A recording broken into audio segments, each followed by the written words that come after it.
Well, it's a pleasure to welcome Prime Minister Netanyahu back to the Oval Office. I think I've had the pleasure of hosting him more often than just about any other world leader, and hopefully this will provide just some small measure of repayment for the wonderful visit that I had in Israel this spring. And I want to thank him and his family and his entire team for the tremendous hospitality that we had when we were there. Prime Minister and I were just talking about the fact that these are hectic times, and nowhere is that more true, obviously, than in the Middle East. And so we had an opportunity for a wide-ranging discussion about a range of issues. I commended him for entering into good faith negotiations with the Palestinian Authority in discussing how we can resolve what has been obviously one of the biggest challenges for a very long time in the region. And both Prime Minister Netanyahu and President Abbas have assigned outstanding negotiators. They have been engaging in serious conversations. And our goal continues to be to help facilitate, not dictate, but facilitate the kinds of genuine negotiations that will result in two states living side by side in peace and security. And we have a limited amount of time to achieve that goal, and I appreciate the Prime Minister's courage in being willing to step forward on behalf of that goal. We had an opportunity to discuss the situation in Syria. Obviously, we have a broad set of strategic concerns in Syria.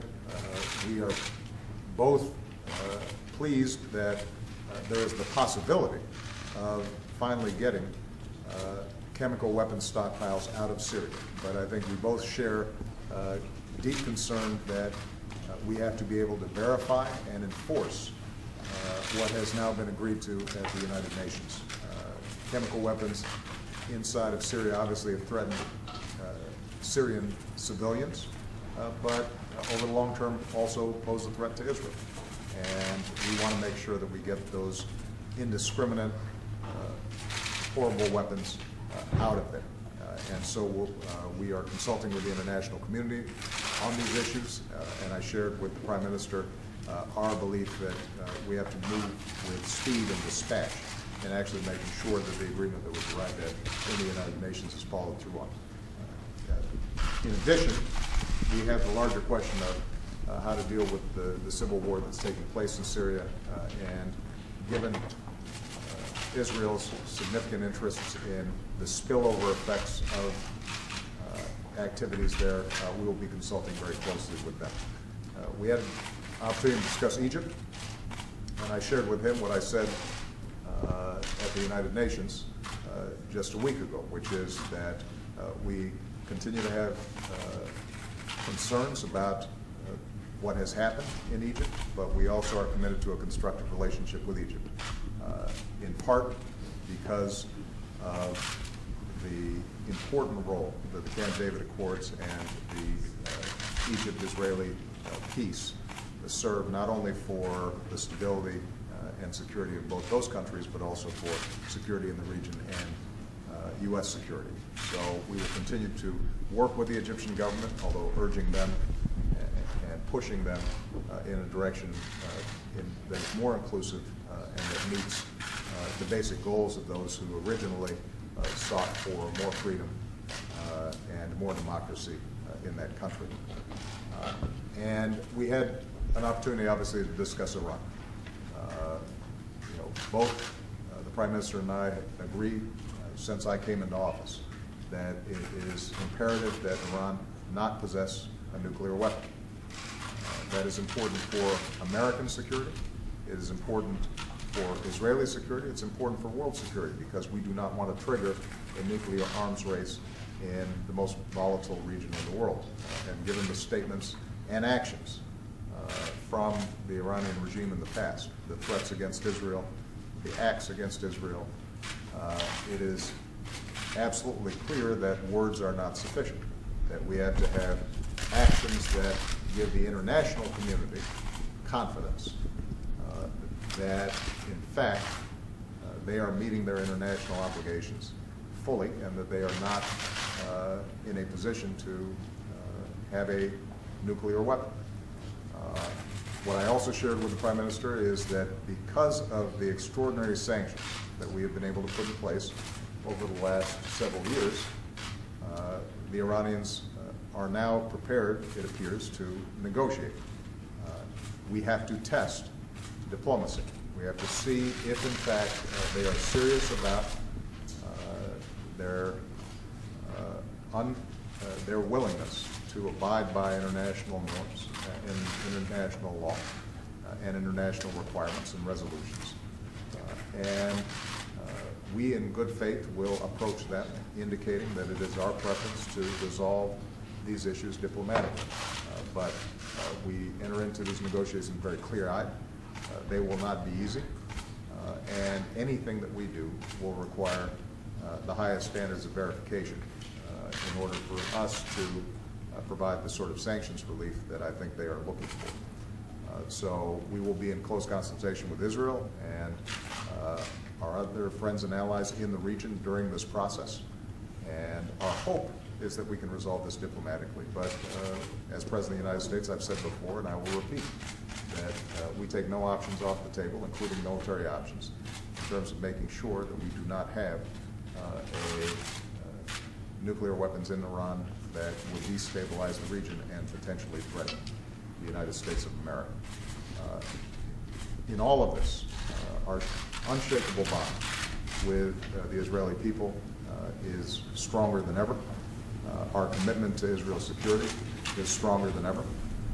And we are very much looking forward to continuing to work with our friends in Israel to make sure that U.S. security interests are met, Israel's security interests are met, but hopefully that we can also bring about greater peace and greater stability in a region that has been racked with violence and tensions for far too long. And I appreciate the Prime Minister's views. He's always candid, and we're always able to have not only a good working relationship at the Prime Ministerial level, but also because of the outstanding work that our staffs do. So, Mr. Prime Minister, welcome. Thank you very much. Thank you. Well, Mr. President, thank you for welcoming me and my delegation on what I know is a very busy day for you. In Washington today, there are many things on your plate. But I know that you know, and the American people know, that there is no better ally,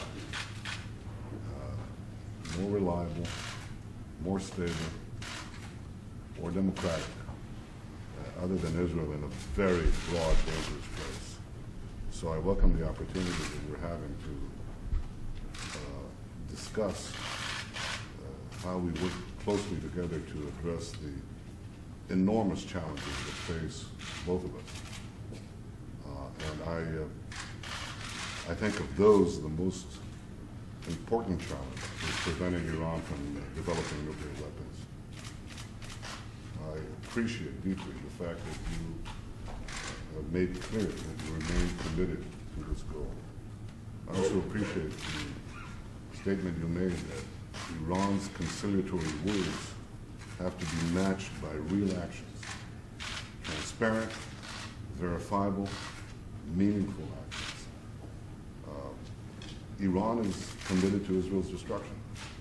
So for Israel, the ultimate test of a future agreement with Iran is whether or not Iran dismantles its military and nuclear program.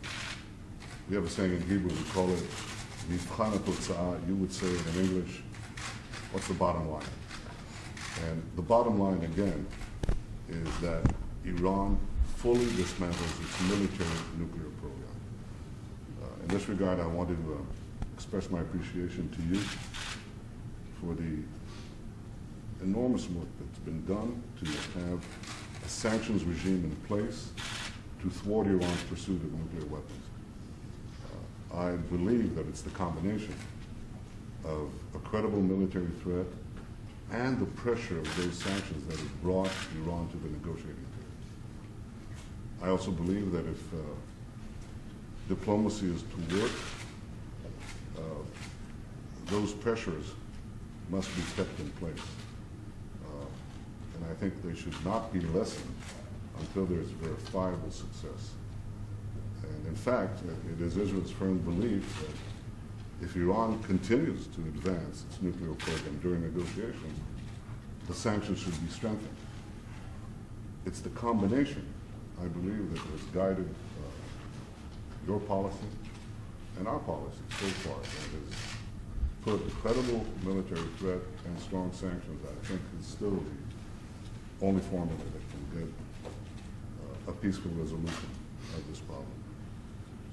Mr. President, we discussed many issues, but I want to use this opportunity to thank you, Secretary of State Kerry, and others in your administration for helping to advance peace between Israel and the Palestinians.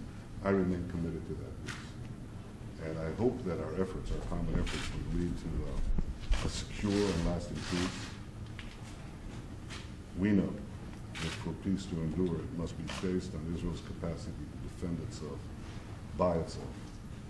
And I hope that we can achieve a stark transformation that will give a better future for us and our Palestinian neighbors. And who knows, one day with our other neighbors as well. So I want to thank you again for your hospitality, for your efforts, and it's very, very good to see you. Mr. President, are you resigned to a government shutdown at this point, and given how close we are to the midnight deadline, have you had any conversations with Speaker Boehner over the past few days? I am not at all resigned, and I'll have a chance to obviously speak more to this. I'm going to have a cabinet meeting this afternoon, and may have some further thoughts for the press as the day goes on, but the bottom line is that the Senate has passed a bill that keeps the government open, does not have a lot of extraneous issues to it, that allows us then to negotiate a longer-term budget and address a range of other issues, but that ensures that we're not shutting down the government and we're not shutting down the economy at a time when a lot of families out there are just getting some traction and digging themselves out of the hole that we've had as a consequence of the financial crisis. And I've said before, Congress has two responsibilities: pass a budget, pay the bills. And I am not only open to, but eager to have negotiations around a long-term budget that makes sure that we're investing in middle-class families, helping the economy grow, giving people who are working hard a leg up, and greater security and stability, and deals with some of our long-term challenges in terms of debt and deficits. But the only way to do that is for everybody to sit down in good faith without threatening to harm women and veterans and children with a government shutdown, and certainly we can't have any kind of meaningful negotiations under the cloud of potential default, the first in U.S. history. There's not a world leader, if you took a poll, who would say that it would be responsible or consistent with America's leadership in the world for us not to pay our bills. We are the foundation of the world economy and the world financial system. And our currency is the reserve currency of the world. We don't mess with that.